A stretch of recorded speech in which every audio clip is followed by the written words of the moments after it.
It was the ruling many Cambodians had been awaiting for years. In early August, a UN-backed tribunal announced guilty verdicts for 2 former leaders of the Khmer Rouge. The convictions for crimes against humanity come more than 35 years after the fall of the regime, which oversaw the killing of at least a quarter of the Cambodian population.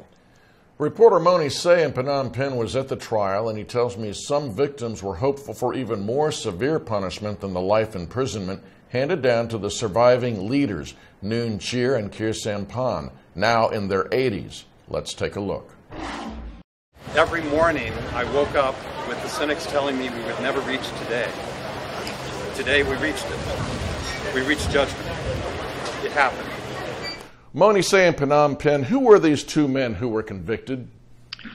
Well, the first man, Noon Chir, was the deputy secretary of the Communist Party of Cambodia. He was referred to as the number 2 man in the Khmer Rouge period after Pol Pot, the late leader of the regime. And the second man was Kir Sampan, the former head of state of the regime. Even though he said he had no executive power during the regime, he was found to have participated in the standing and central committees of the party back at the time. So as I understand it, this is actually a first phase of this trial, and there's actually a second phase. Can you explain that? You are right, because the court initially thought the case was too complicated, that they need to separate it into smaller stages of trial. So the case we are talking about now is the first stage, which involved the forced evacuations of the entire population of Cambodian from Phnom Penh to the rural areas. And then later this year, the court expects to bring the second phase, and they will look at crimes of genocide against these 2 individuals. Well, what was it like in the courtroom once the verdict was read? Just a minute after the verdict was announced, victims and families of the victims of the Khmer Rouge period bursted into tears. I'm very satisfied with the verdict. I was a Khmer Rouge prisoner. I really wanted to see this justice for all the victims. If they had not been convicted and sentenced to life imprisonment, we worried future generations might follow in their footsteps.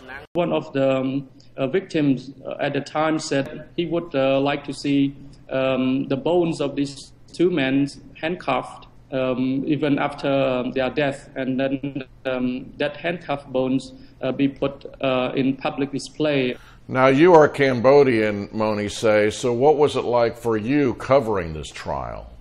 Well, on a personal level, actually, I was not born in Khmer Rouge regime, and to me it's hard to really understand how people who went through the regime felt when seeing these former Khmer Rouge leaders convicted.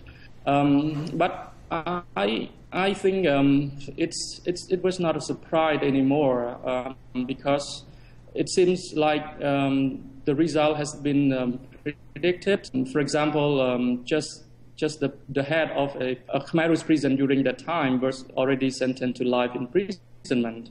What about these 2 big guys, the top leaders of the regime? So the maximum sentence was already there.